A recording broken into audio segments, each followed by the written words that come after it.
Our great life this week was known as the Red Virgin of Montmartre, the Red She-Wolf, and Bonne Louise. She's also been called the Grande Dame of Anarchy, and she used the pseudonym Clémence. But she had a name. It was Louise Michel. She was a school teacher, writer, orator, anthropologist, anarchist, and cat lover. Born 1830 in Haute-Marne, died in 1905 in Marseille. Here's one of her poems. I have seen criminals and whores, and spoken with them. Now I inquire if you believe them made as now they are, to drag their rags in blood and mire, preordained an evil race. You to whom all men are prey, have made them what they are today. Louise Michel has been nominated by the television journalist and writer Paul Mason, Newsnight's business and industry correspondent. Paul was born in 1960 in Lee, near Wigan, the son of a miner. His books include Live Working or Die Fighting, How the Working Class Went Global, and more recently, Why It's Kicking Off Everywhere, The New Global Revolutions. Paul, what's so great about Louise Michel? Well, Matthew, the Paris Commune of 1871 is probably the most crucial event in 19th century working class history, and what happened to women in it is one of the most interesting stories, and the woman at the centre of that story is Louise Michel. She was a revolutionary, she was a fighter, she fought, with a rifle in her hand, and to me represents a kind of lost tradition on the left, which is about principle, which is about passion, and which is also about slight surrealism. Her memoirs are full of dream-like sequences that you don't expect to read in the work of somebody who's spent their entire life in and out of jail fighting the system. Our guest expert is Professor Carolyn Eichner of the University of Wisconsin-Milwaukee, author of Surmounting the Barricades, Women in the Paris Commune. Carolyn, let's set Louise Michel in the context of French history before we start to look at her own history. That this was a pretty important and strange moment, wasn't it? Yes, it was. The Paris Commune was a revolutionary civil war which came at the end of the Franco-Prussian War. The working classes of Paris rose up and threw off a reactionary Republican government and were able to keep them at bay for 72 days. And as Paul said, it's an incredibly important moment in the working class history of the 19th century. And on the left, it has been absolutely lionized, canonized, considered to be a golden moment. And on the right, it is considered to be one of the worst historical moments of the century. Let's look at her now. She's right at the centre of all this. And let me ask you, Carolyn, what was her background? She was born in 1830 in the Haute-Marne. Her mother was a servant in a wealthy home, and her father was most likely the son of the family who owned the chateau. And the owners of the chateau, the Desmarais family, raised her as their granddaughter, but a marginalized granddaughter. They educated her, they fed her, clothed her, treated her as a granddaughter, but she was still the illegitimate child of the family. So she grew up in a slightly privileged yet marginalized position. It's notable, Paul, in all the great lives I've done, and I've done quite a few now, how many are the lives of people in whose childhood there was some kind of strange disjunction, something very odd happened. And this is obviously the case in her life. Yes, I think with Louise Michel, her own account of the childhood is very interesting because she's living in a world of make-believe in this castle that's gone to seed because the family itself is partly ruined and the castle is partly ruined, and she kind of wanders around it collecting the skulls of birds and animals. She's an intelligent young girl and I think educates herself. She has access through her family to the educated world of the mid-19th century French elite. And so when she leaves that to become a young teacher, she very quickly was writing poetry, as a young adult and sending it to Victor Hugo. And there is evidence that she met Hugo very early on and remained inspired by him. So this is not somebody detached from mainstream French culture. She's plunged straight into it at the first opportunity. So, Carolyn, she decided to become a teacher. Why? There were very few career options available for women in the 19th or most of the 20th century, and becoming a teacher was a way that a woman could support herself and still be considered a legitimate member of society. And then she couldn't get into a state school because she wouldn't swear allegiance to Napoleon, is that right, the third? Right, she was opposed to Napoleon III from a fairly early age. She opened her own private school, Paul. Yes, she gets to Montmartre. At the time, it is a slum in the north of Paris. And Louise Michel opened a series of private schools aimed at the children of the poor. Interestingly, she also was one of the few teachers, as far as we can tell, who was prepared to teach people with severe learning difficulties. And she tried to teach them in the same classes as the kids who were not disabled. Louise Michel's classroom must have been an amazing place because she filled it with animals, pictures, music, quite like a 1960s primary school, but very, very different to the rote learning that 19th century French education had become. One of the things that's already striking me about her is that she was a woman who, from the earliest age, took everything from first principles. Not all those kind of rules and assumptions. Do you see what I mean? Yes, she really was quite an iconoclast. She lived her life exactly as she thought it should be lived. And that meant the choice of not marrying, which made her subject to all sorts of speculation about her sexuality. Many critics mentioned her looks and criticized her looks, but which was not unusual for women in the public eye to be subjected to rather intensely negative critiques of their appearance. And then the logic that, well, she must be a revolutionary, an activist, an unmarried person because she's ugly. We've pictures of her in front of us now. I wouldn't call her ugly. You could say it's a plain face, but it's terrifically striking. A thin woman, a strong, serious face. What do you think of her appearance, Paul? What would it say to you? Well, she's a loner. She is a thinker. There's not a speck of makeup. Her nickname was the Red Virgin. You can see a severity about her in her face. When she was on trial after the Commune, one of the witnesses described her as, dark-haired, high forehead, quite small, and she objected. She said, "In fact, I am quite tall."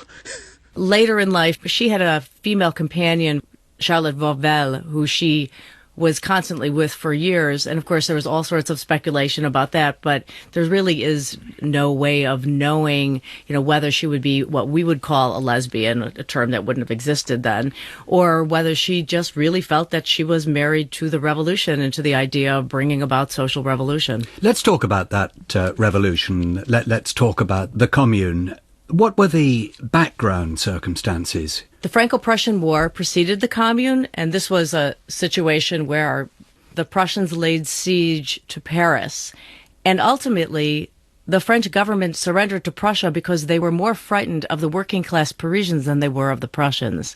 And remember, at this point, one of the things that Napoleon III had done was call up the workers of Paris into a national guard, based street by street. So they had their rifles, their uniforms, and their military training on their doorstep.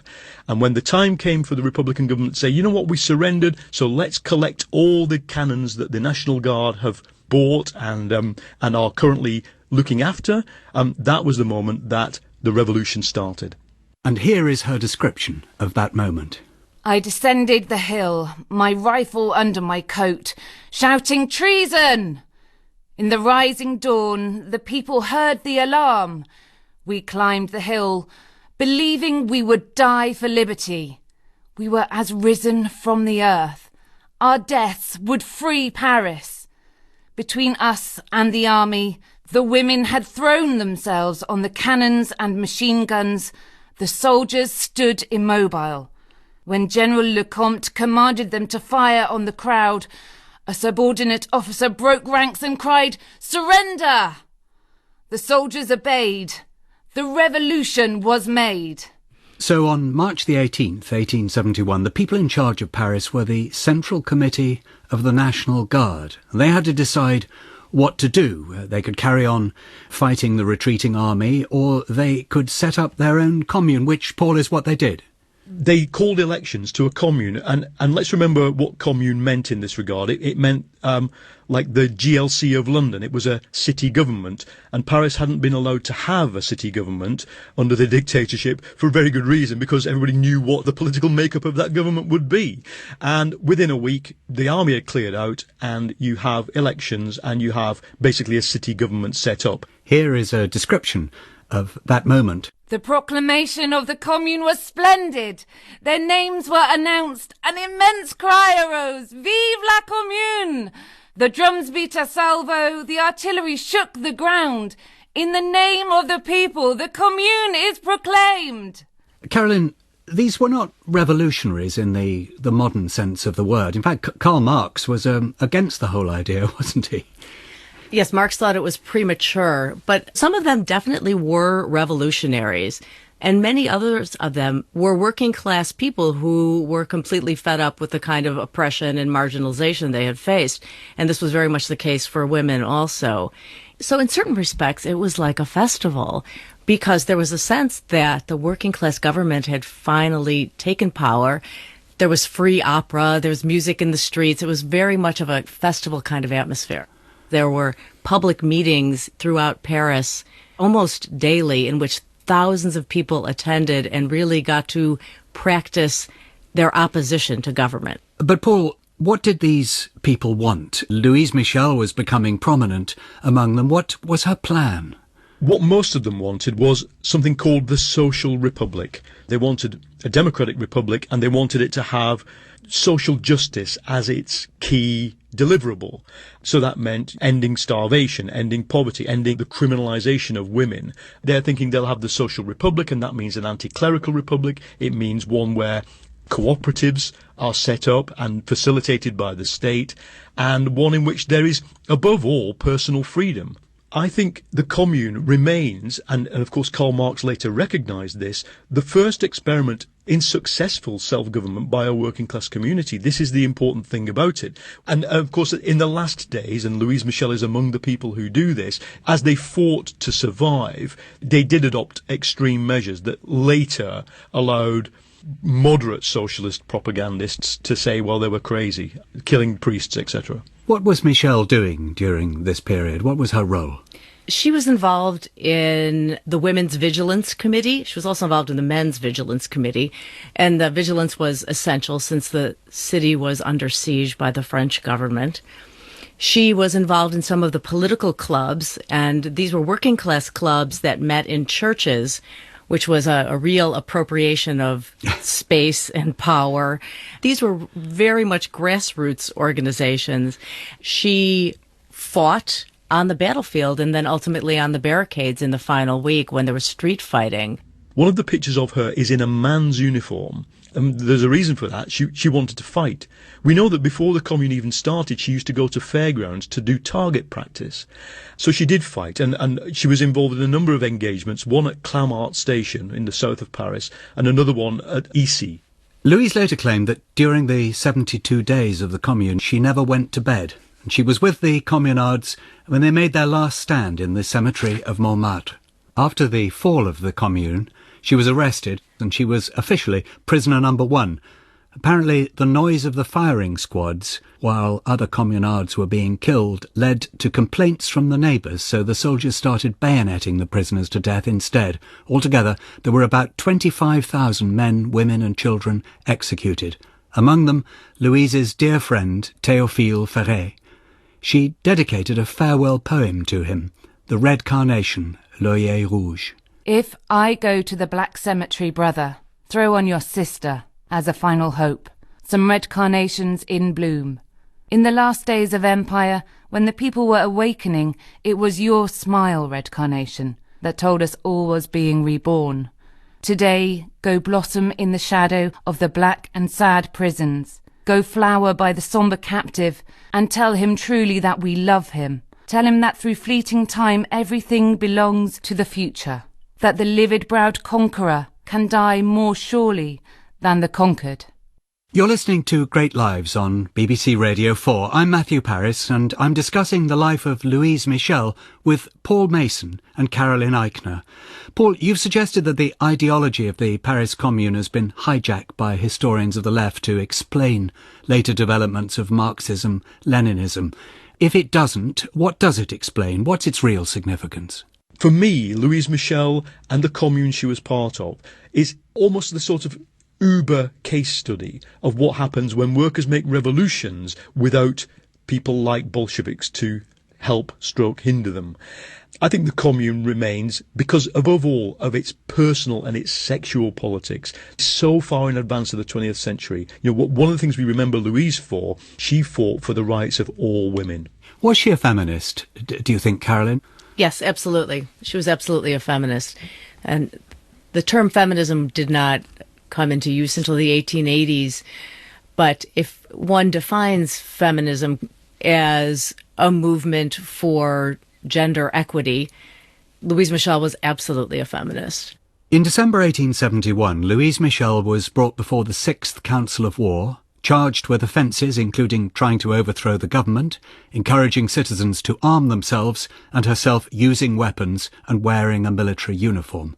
When she was asked if she had anything to say in her defence, she said to have replied, "Since it seems that every heart that beats for freedom has no right to anything but a little lump of lead, I demand my share. If you let me live, I shall never cease to cry for vengeance, and I shall avenge my brothers. If you are not cowards, kill me." If you're not cowards, kill me. That's an extraordinary speech, Paul. Do we believe that that is what she said? Is it in character?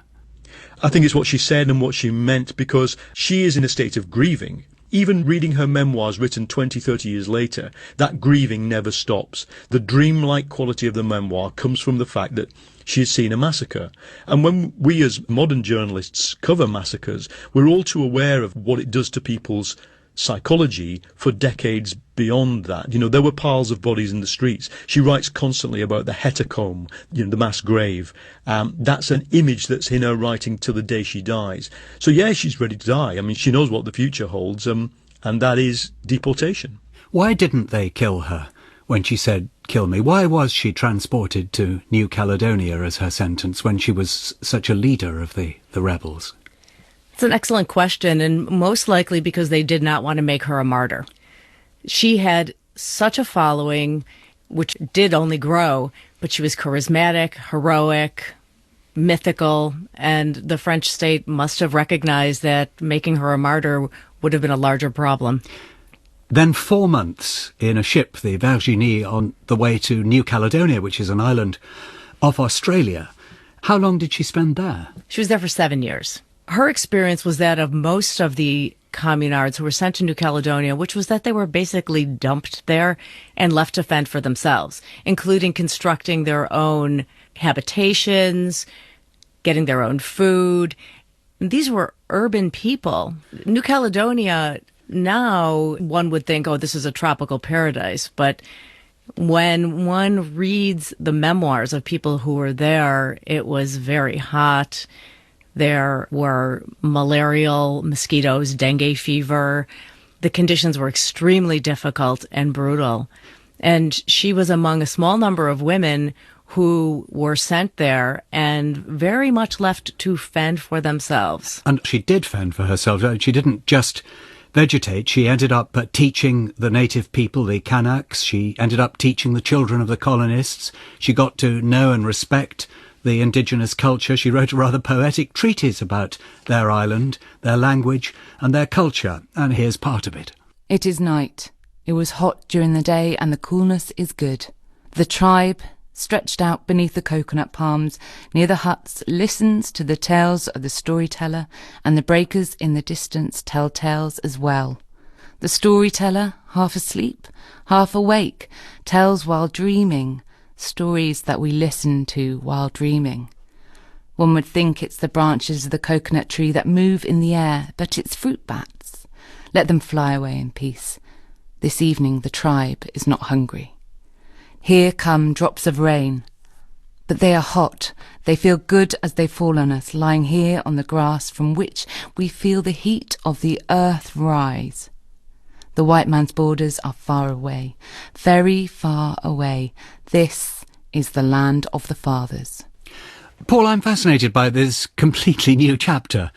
There are 3 or 4 lives here, aren't there? Yes. I mean, let's remember why the French state sent people to New Caledonia. It thought it wouldn't just imprison the communards, it would force them by having to remake their lives amid Stone Age people to reconsider their ideas. And the effect on many of them was depression, of course. Many of those people, urban people, lived in a tiny neighbourhood of Paris all their lives. Suddenly they're in the wilderness. Louise Michel fought it by being creative. This is the period where she's constantly writing novels, plays, all kinds of lost work. And she becomes an amateur anthropologist. She sets out from almost day one to engage with the New Caledonian indigenous people. And once she's done that, she ends up going to their villages. She takes a notebook, she writes down their songs and their folk tales and publishes. Actually, while she's even on the island, the first edition of the Chanson de Geste book is published in Paris. So she's doing anthropology, but what they don't know, of course, is she's also radicalizing them. When the time comes for the Kanaks to revolt, she's given them her red scarf that she's kept hidden since the days of the Commune, and is one of the few French prisoners who is wholeheartedly in favour of the Kanak revolt.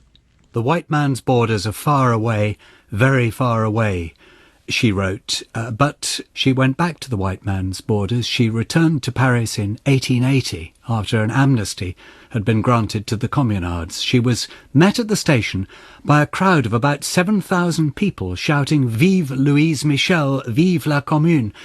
How had she become so famous and so popular on the other side of the world during this period, Carolyn? Her legacy of the time during the Commune and her activism prior to the Commune just continued to grow and amplify in her absence.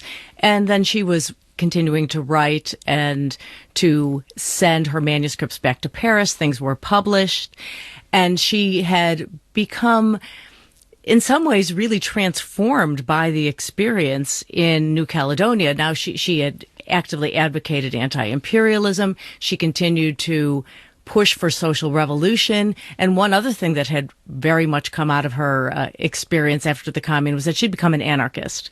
And this sort of transformation occurred on the boat on the way to New Caledonia. So in New Caledonia, she was also thinking and writing about anarchism and about how the failure of the Commune meant a redirection of real grassroots efforts for revolution. And she had become this enormous personality. Thousands of people met her at the station, and then even thousands more came to a talk she gave immediately after that. And that sort of set the situation for the subsequent decades. And she went back to being a revolutionary agitator. So it was probably inevitable that she would get locked away again. Why? What did she do? In 1883, she leads a bread riot, carrying a black flag now, through the streets of Paris. There is violence at the end of that demonstration. She is charged and imprisoned for 3 years. This is a woman who's already spent, 2.5 years after the Commune in a French prison, then 7 years on the island, and now she's back in prison. I think what's important about this, though, is by the 1880s, you've got the emergence of a sort of almost modern style French labour movement. You've got unions, you've got self-help societies. Louise Michel thinks this is all rubbish, and she wants to carry on the dream of activating the slum-dwelling poorest classes. That's what she's doing on that bread riot. She sees her task as being to radicalise and ignite the poor. Paul Lafargue visited her in prison in 1885 and recorded their conversation. I'm not complaining. To tell you the truth, I've had to put up with worse. I found a happiness in prison that I never knew when I was free. I have time to study, and I take advantage of it. When I was free, I had my classes, 150 students or more. It wasn't enough for me to live on, since 2/3 of them didn't pay me. I had to give lessons in music, grammar, history, a little bit of everything, until 10 or 11 o'clock in the evening. And when I went home, I went to sleep exhausted, unable to do anything. At the time, I would have given years of my life in order to have time to give over to study. Here in Saint-Lazare, I have time for myself, a lot of time. And I'm happy about this. I read, I study, I've learnt several languages. 2 years after she was let out of prison, she was shot in a theatre, Carolyn. She was giving a political speech, and someone in the crowd stood up and shot her in the head, but it just barely grazed her head.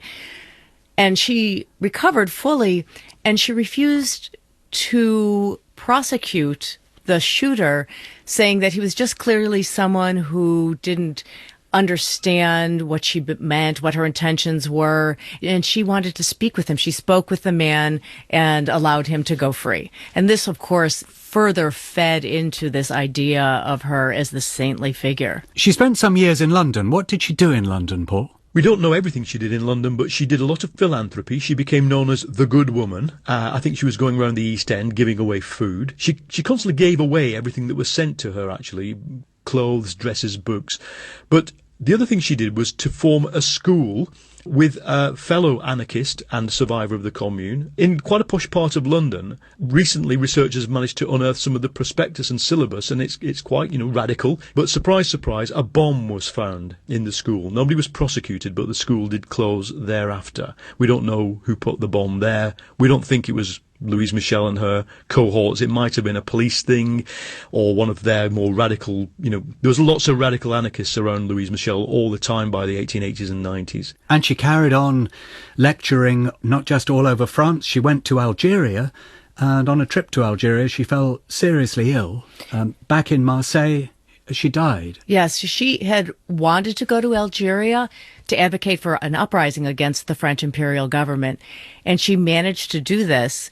Though she was in ill health, she traveled around and spoke against the French government, spoke against religion, spoke against militarism, and essentially this tour ended her life. She died shortly thereafter. Let's give Louise Michel one more chance to convert us all to anarchism. In all her writing, there's no paragraph more powerful than this one. There are millions of us who don't give a damn for any authority because we have seen how little the many-edged tool of power accomplishes. We have watched throats cut to gain it. It is supposed to be as precious as the jade axe that travels from island to island in Oceania.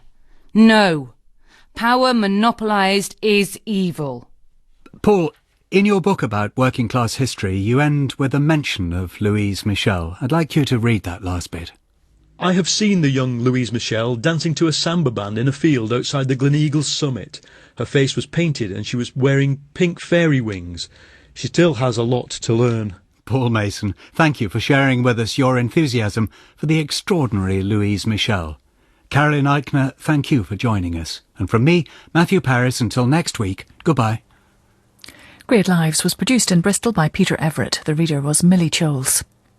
Deep sea mining was under discussion today in Parliament. We'll hear why the Speaker was invited to take the plunge. After this, I hope you aren't thinking of taking a shower. Alive with music on the BBC.